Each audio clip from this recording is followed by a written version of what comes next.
न हथियार, न खून खराबा, न ही नफरत। ये बैंक के दीवार पर उसका सब कुछ लूट कर लिख दिया था इस चोर ने। पकड़ा गया, कोर्ट में पेश भी हुआ। वहां भी शान में कमी नहीं थी इस चोर के। वही ठाट बाट, वही एटीट्यूड। फिर अचानक उस जगह के बारे में बताना शुरू किया जहां लूट की रकम छुपाई गई थी। क्या जज, क्या वकील, सभी अपनी कुर्सी के कोनों तक आ गए थे जानने के लिए कि कहां छुपाई गई है फ्रांस के इतिहास की सबसे बड़ी चोरी की रकम। और तभी चोर खिड़की की तरफ भागता है और नीचे खड़ी कार पर कूद जाता है और बैठ जाता है एक बाइक सवार के पीछे, कानून के लंबे हाथों को छोटा दिखाते हुए, हमेशा के लिए फरार हो जाने के लिए।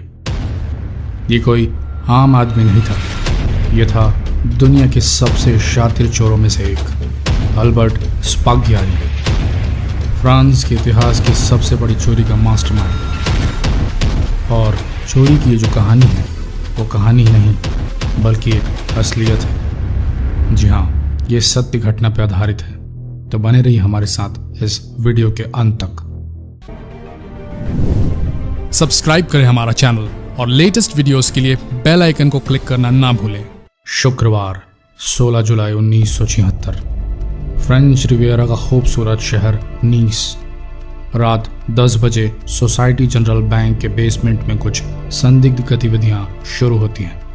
2 महीने की कड़ी मशक्कत से अल्बर्ट और उसके गैंग ने सोसाइटी जनरल बैंक के पास बने गटर से बैंक के बेसमेंट में स्थित वॉल्ट तक पहुंचने के लिए सुरंग तैयार की होती है।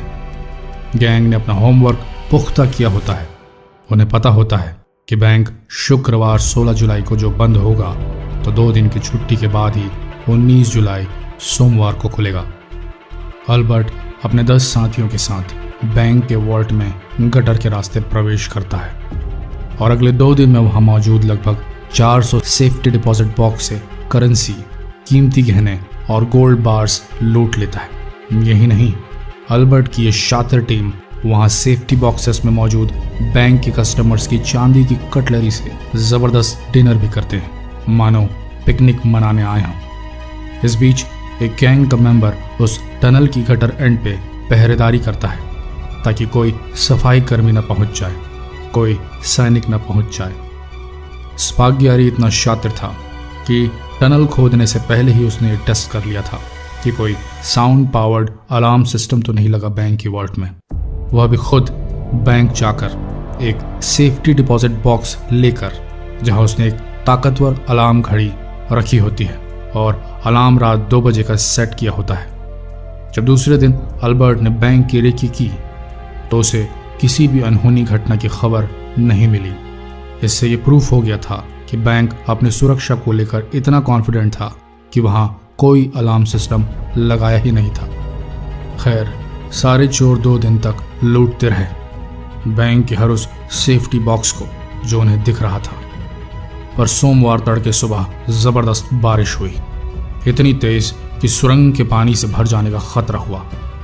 किसी तरह अल्बर्ट और गैंग वहां से निकल पाया अपनी जान बचाकर, लेकिन उन्होंने अपना काम कर दिया था।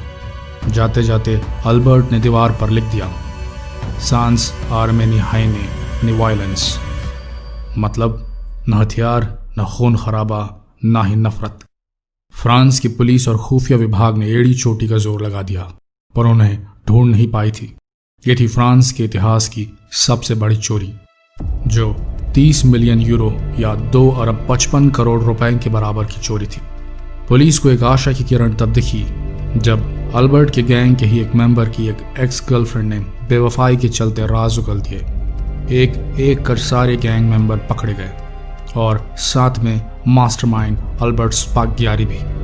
लेकिन स्पाग्यारी पकड़ में आने के बाद भी भरी कोर्ट रूम से खिड़की से छलांग मारकर बाइकर की मदद से फरार होने में कामयाब हो गया था और अपनी माशूका, जिसका नाम ऑडी था, उसके साथ आराम की जिंदगी बिताई। चुराए गए पैसों की कभी रिकवरी नहीं हो पाई। सबसे बड़ी बात, कई साल बाद जो अटॉर्नी स्पाग्यारी का केस देख रहा था, उसने उस बाइक राइडर की लगभग शिनाख्त कर ही ली थी, पर मात्र आरोप ही लगा पाया, क्योंकि उस जमाने में सीसीटीवी कैमरे नहीं हुआ करते थे, तो सबूतों का कोई चांस नहीं था। अटॉर्नी ने यह आरोप फ्रांस के मशहूर मोटरसाइकिल चैंपियन क्रिस्टियन एस्ट्रॉसी पर लगाए थे, जो बाद में जाकर नीस शहर के मेयर बने। कहा जाता है अल्बर्ट स्पाग्यारी ने अपनी आखिरी सांसें अपनी माशूका ऑडी की बाहों में 1989 को ली थी और कैंसर की वजह से दम तोड़ा था, लेकिन बाद में अल्बर्ट की बॉडी उसकी मां के आंगन में छोड़ दी गई थी। तो इस एपिसोड में इतना ही दोस्तों।